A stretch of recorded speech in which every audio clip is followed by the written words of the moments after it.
1 دن 2 دن 3 دن 27 دن ہو گئے، وہ درود پڑھتا رہا اور انتظار کرتا رہا. پیسے تو تھے نہیں، 30ویں دن عدالت میں پیش ہونا تھا. 27 دن گزر گئے، 28ویں رات آ گئی.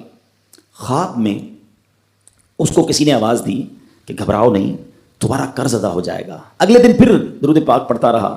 اب نبی پاک کی خواب میں زیارت ہوئی. آقا علیہ الصلوۃ والسلام تشریف لائے، فرمایا گھبراؤ نہیں، تمہارا قرض ادا ہو جائے گا. تم علی بن عیسیٰ وزیر کے پاس جاؤ اور اس سے کہو وہ تمہارا قرض ادا کر دے گا.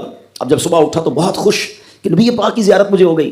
لیکن پھر خیال آیا کہ میں اگر وزیر صاحب کے پاس گیا اور انہوں نے مجھ سے کوئی ایویڈنس مانگ لیا، کوئی پروف مانگا کہ میں کیسے مان لوں تمہیں نبی پاک نے بھیجا ہے، تو اس بات پر تو میرے پاس کوئی دلیل نہیں ہے.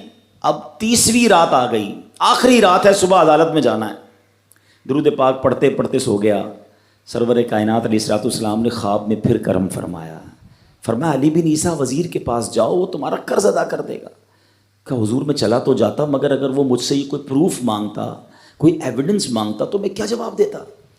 پیارے آقا علیہ الصلوۃ والسلام نے فرمایا کہ ایسا کرو، اسے یہ کہنا کہ آپ کا ایک راز ہے جو آپ جانتے ہیں اور رب جانتا ہے، اور وہ راز یہ ہے کہ آپ روزانہ فجر کے بعد 5000 بار درود پاک پڑھتے ہیں. اس کا دربار لگا ہوا ہے. اس نے پیغام بھجوایا کہ میں علی بن عیسیٰ وزیر صاحب سے اکیلے میں ملنا چاہتا ہوں، پیغام لایا ہوں. درباری نے آ کر پوچھا، وزیر صاحب پوچھ رہے ہیں کس کا پیغام لایا ہو؟ کہا میں نبی پاک علیہ الصلوۃ والسلام کا پیغام لایا ہوں. فوراً وزیر صاحب نے بلا لیا. کہا فرمائیے.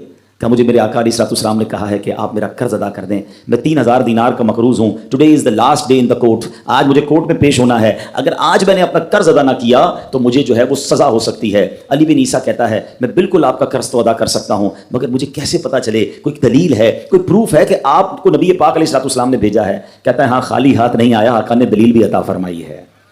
اچھا بتائیے کیا دلیل ہے؟ کا دلیل یہ ہے کہ آپ کا ایک راز ہے جو صرف آپ جانتے ہیں اور آپ کا رب جانتا ہے.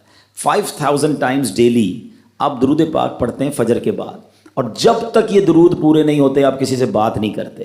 آپ ذرا پہلے تھوڑی دیر کے لیے امیجن کریں کہ جو وزیر 5000 بار روز درود پڑھتا ہوگا وہ عاشق رسول کیسا ہوگا. اس کی تو لاٹری نکل آئی نا، وہ تو خوشی سے جھوم اٹھا، کہتا مرحبا یا رسول اللہ، میرے درود پاک قبول ہو گئے، بہت خوش. اب ابھی بیٹھے ہیں آپ، کمرے میں گیا، واپس آیا اور 3000 نہیں 9000 دینار لے کر آیا.